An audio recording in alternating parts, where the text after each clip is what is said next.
Hi everyone, I'm Nadia Siddiqui, a mental health wellness advocate and a current intern in psychology.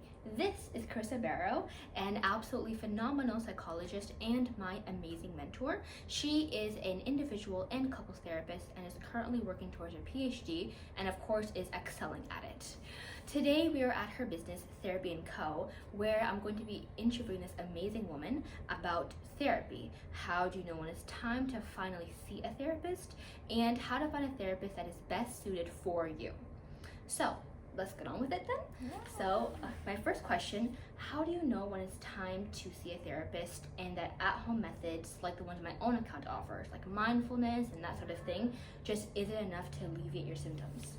Yeah, that's such a great question. And that one is going to, vary between people.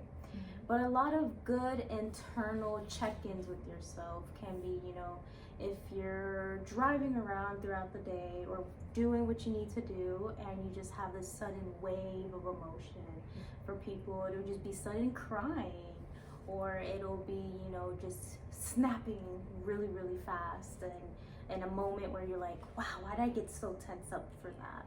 And so those can be some really good physical cues or like physical flags where you're just like, okay, let's check out something else. Like if my normal routine at home that helps with stress is not working.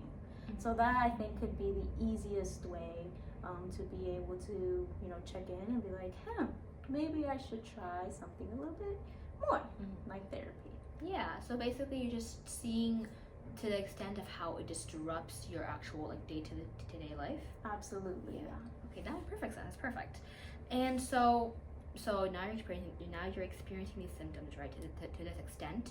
So now you're like, okay, I have to go to therapy. How do you find a therapist that's best suited to your needs? Like, let's say, for example, you're struggling with severe anxiety, and beyond that, how do you find a therapist that is best suited to who you are as a person, like your gender, your religion even, or your race, because these cultural things, they make a difference, in your connection to your therapist. Absolutely. And I think one of the, one is knowing you have the power in the decision making.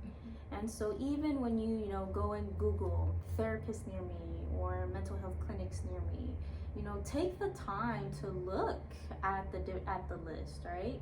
And there is no reason why that you need to explain to someone why you picked a therapist.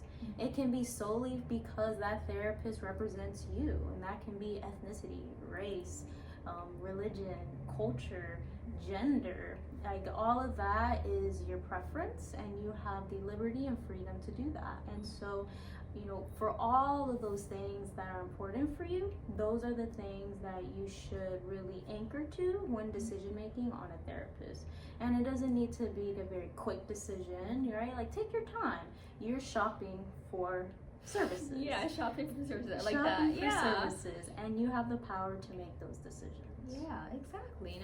That's a really great point. Especially because like in the end, it's for you. You want to find a person best suited to who you are, not to who your parents are, not to this, just to yourself. Yeah. Perfect sense. That makes perfect sense. Okay, so let's say now you found a therapist.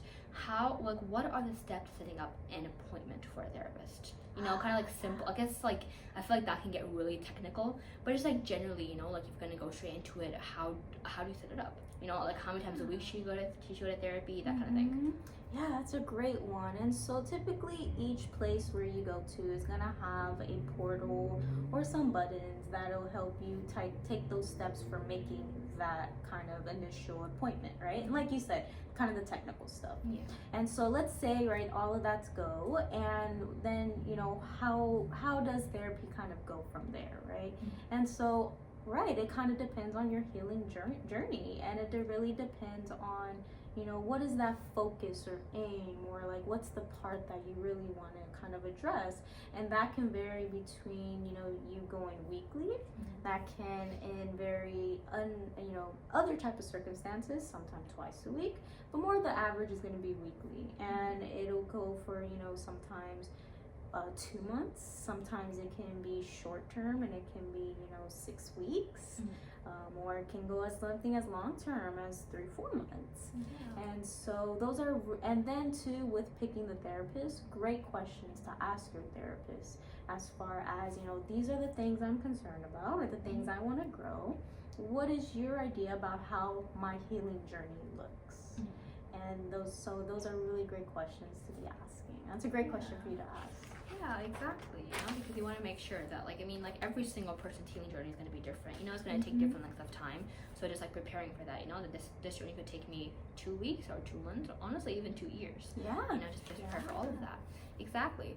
So I think this question kind of ties in basically to what you just said, but just what does therapy entail for you to actually improve? Do you have to do homework, or how do you find progress by going to therapy? Yeah, and so that's going to depend on each therapist's kind of approach to therapy, which is also a great question to ask your therapist, in the sense of, hey, what is your approach to therapy? And sometimes it is going to be homework. Sometimes you're going to have physical worksheets to take home, and then to kind of complete when it comes to reflecting on yourself. And then other times they're going to be homework where it's going to be more experiences for you to go try something, or for you to cut back on something, and those type of experiments. And so there could be homework or not, but really about when it comes to what does it take to improve, to be able to improve in those things, there has to be at least 1% of motivation there, and 1% at least of consistency with yourself, to say, I got this information, I got this feedback in the session, here's the homework, or here's something to think about. At least 1% to dedicate to doing those things. And then the more percent that you dedicate to it, the higher of improvement when it comes to changes in life. Exactly. And honestly, I know of too many people, that have issues with their own motivation toward therapy, because therapy won't work. There's not going to be any alliance between you and your therapist, or any sort of growth if there's no effort on your part too, because it's a two-way street, so you have to make sure, am I in this to heal, to heal on, to move on with my journey, to get out of the dark tunnel, or am I gonna allow myself to stay in the tunnel forever because I'm not willing to put in the effort it takes to get past this? Yeah, perfect point. And the next question I have is essentially, how do you know that your therapist is not working for you? Let's say you've been in therapy for a long time and you're not really seeing progress, or maybe you've only been in therapy for a short while, but maybe you just have a feeling. How do you know that just is not going to work out? Or is there a time frame to when you should just kind of give up, find different therapists, because the progress is just too slow to be normal?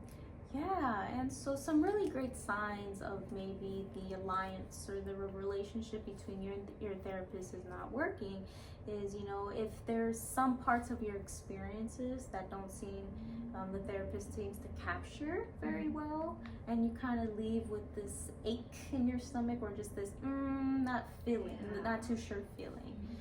Other ones is, if for some reason there's discriminatory type of behaviors that you maybe can't really identify, but the feeling when it lands from your therapist, that could also be a really great sign.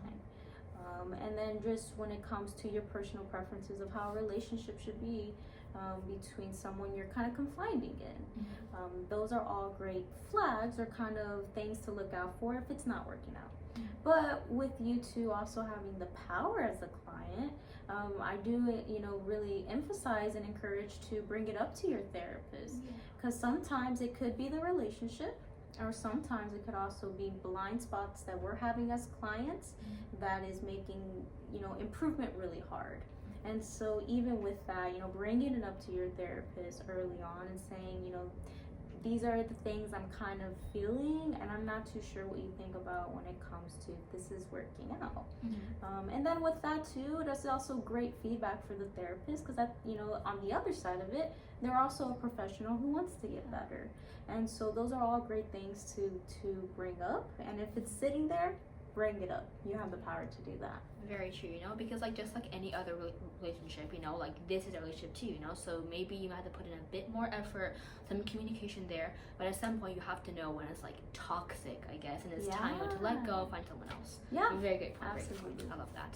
And then kind of to wrap it up a little bit, do you have any advice for young people? Because I think, you know, overall the viewers of my channel are people, you know, like teenagers, college students, that kind of thing.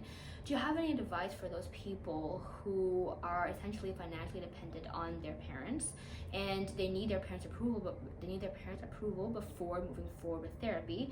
But you know, with stigmas with therapy, it can be very hard to convince parents to allow them to go to therapy. So do you have any advice for how these people should talk to their parents about like convincing them to allow them to get the help they need? Yeah, that is a great point, and it's the approach will differ between, you know, kind of, you know, your parent's personality and knowing, you know, how your parent is going to respond to different things, right? But I think a very great way to approach it is, you know, kind of in this way, is, you know, first, mom and dad, mom and mom, dad and dad, or just mom, just dad. You know, I have been experiencing X, Y, Z, and I've noticed X, Y, and Z is having an impact on 1, 2, and 3.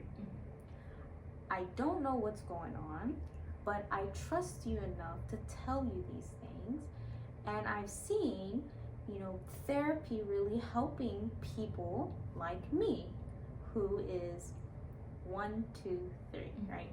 You can implement your characteristics into there. And I want to get your input on how or what you think about that. What are your thoughts?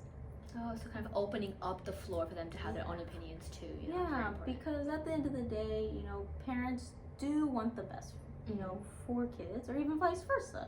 You even kind of want the same thing for your friends, right? Like, I want the best for my friend. And so one of the best things with that is being able to open with trust and open to say, like, I'm doing these reasons because I trust you, and I hope with this information you can help me out. And then it starts building a very transparent and very reciprocal type of relationship, and then hopefully, right, that could lead you into the journey of healing that you need. Exactly. That is so great. I really, really hope that helps like a lot of people out there, you know, that are struggling with this issue. That is absolutely amazing.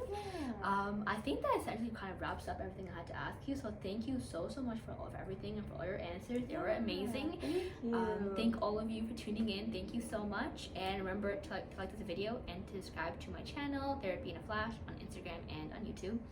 And bye.